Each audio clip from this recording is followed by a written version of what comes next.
अऊज़ु बिल्लाहि मिनश शैतानिर रजीम बिस्मिल्लाहिर रहमानिर रहीम। गैरतमंदो कद्दरमंदो मोहतरमो मिनवालो अस्सलामु अलैकुम।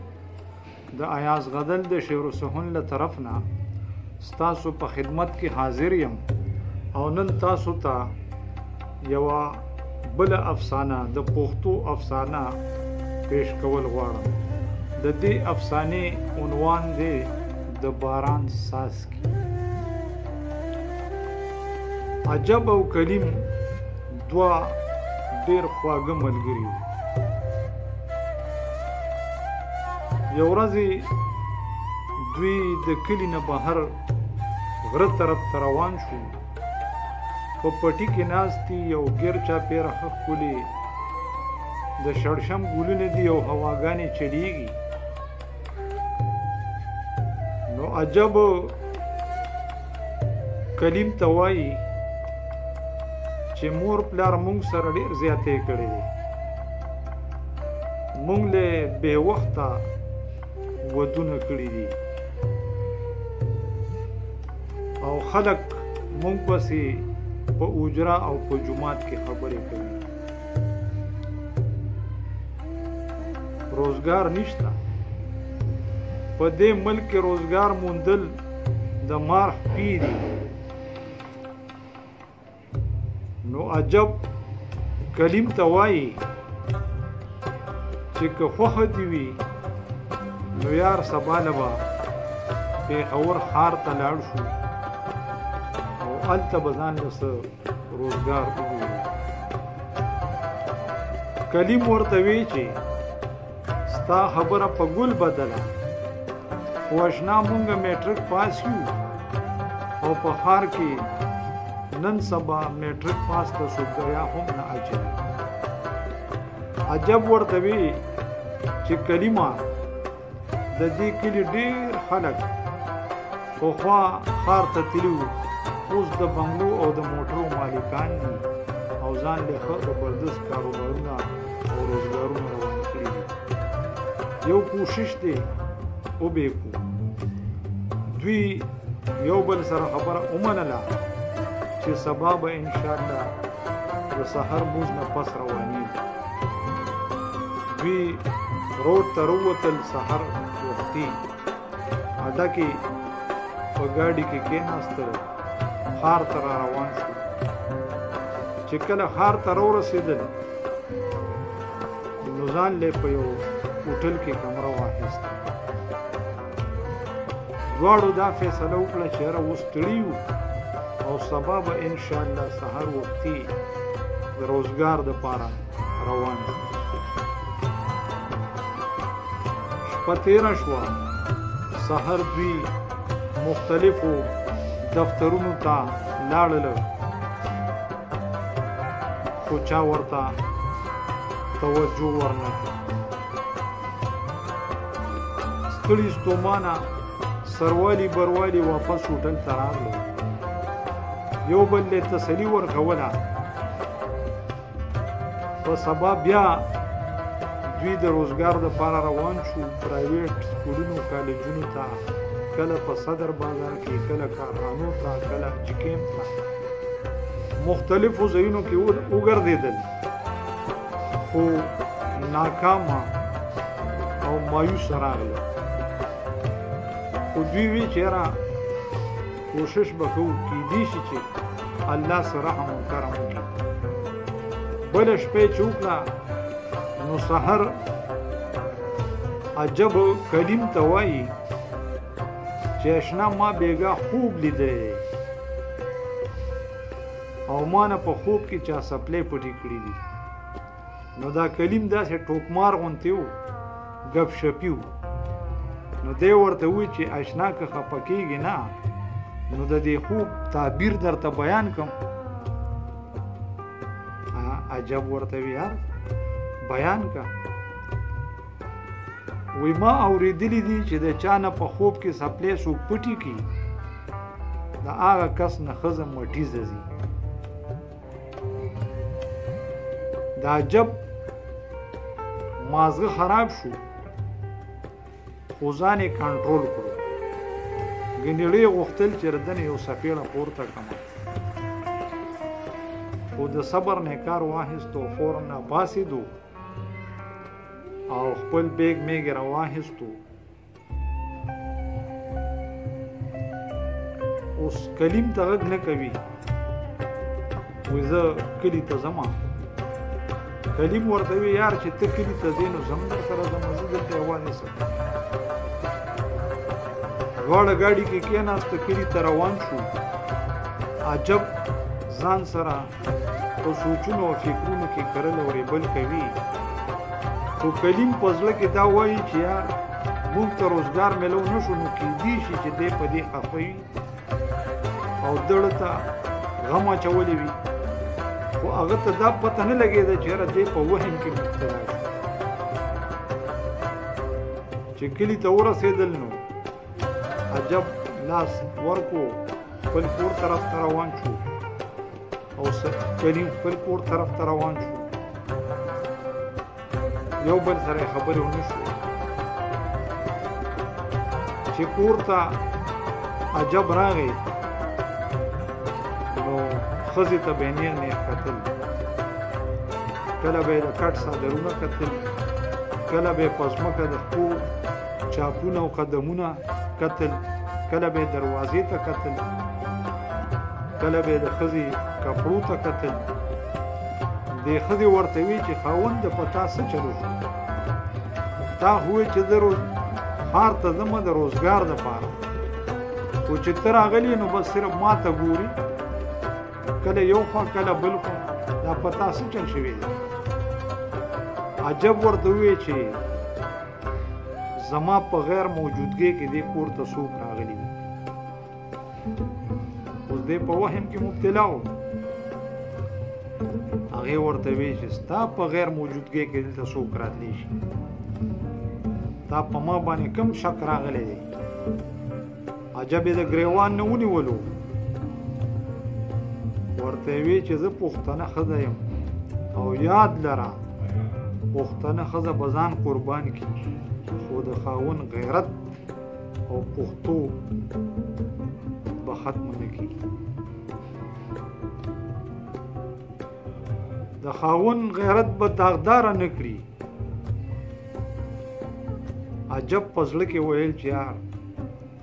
زما دا ښځه بې ګناه ده خو ما سره خپل دوست کلیم زیاتی کړی دی د ماله په دوستانه کې د وهم زهر راکړي دي او زه پښتون یم او پښتون چاته خپله بدله نه پرېږدي دا زهر به زه دله ورکوم بس دی د موقع په تلاش کې او یو ورځ پاړونه لاړو او پاړونه مار په بیه واخیست اوس د موقع په تلاش کې دی یو ورځ موقع میلو شو او دی روان شو مار یې په څادر کې پټ نیولی دی حجرې ته لاړو کلیم په حجره کې خلکو سره ناست و دم انتظار لاس ماس میلو کو خبرې اترې کېدې چې کله د ماښام بانګ شو ټول د کلي خلک مونځ جومات طرف ته روان شو مونځ نه نو دې عجب کلیم ته وی چې لږ صبر وکړه تا سره مې لږ کار خیر شه بس لږ کار مې عجب وکتل چې حجره خالي شوه نو درو غوندې د څادر کولو کو مارې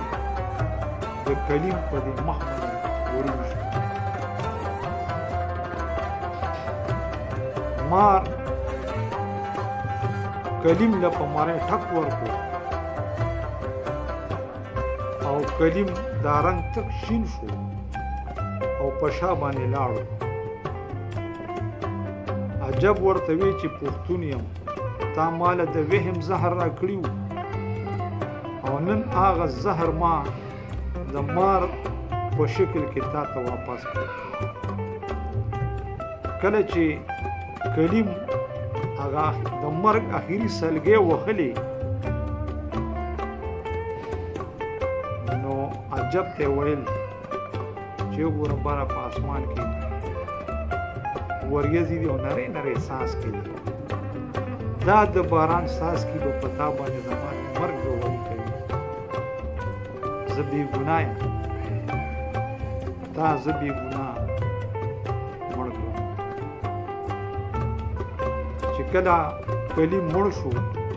نو عجب بهر رامنډې کړې حجرې نه او خلکو ته एकदम چغې کړې چې راشئ کلیم مار ټک وایي خلکو رامنډې کړې او کوته کې راواستې او ګټې مارې مړ چا په عجب باندې ګوته ونه نیوله عجب د قانون نه بچ شو خو چې کور ته راغلو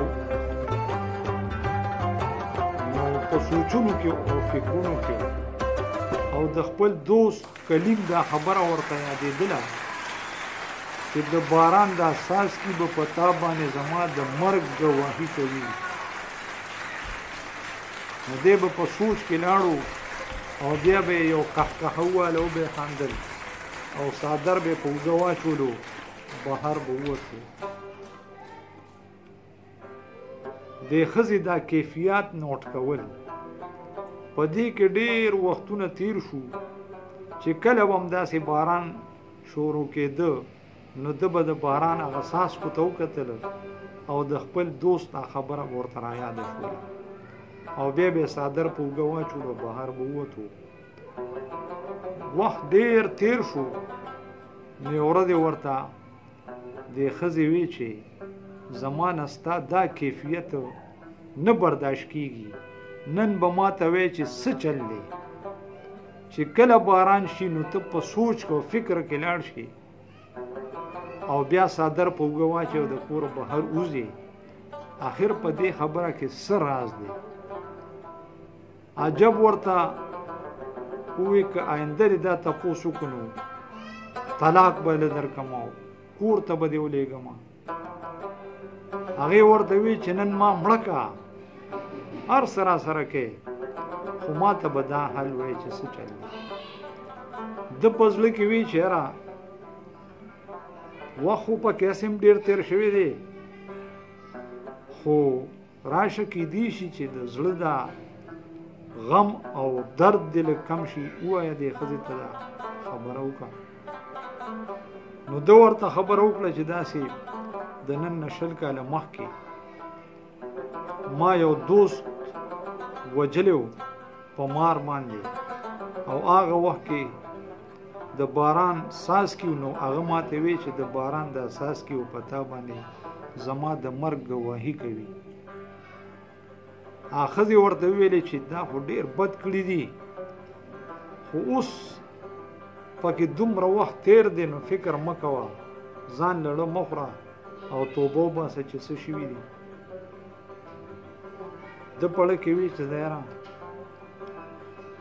د زړه درد او بوج مې لږ سپک شو یو ورځ د عجب ښځه خوړ ته روانه وه جامو وینځلو له پخوا به د ښځو په خوړ کې جامې وینځلې نو هغه پنډې په سر کړو او خوړ کې جامې وینځلې او صوباړې ورسره ونو دغه دوران کې باران شو نو ټولو ښځې هلته نور هم ښځې وې بلا نو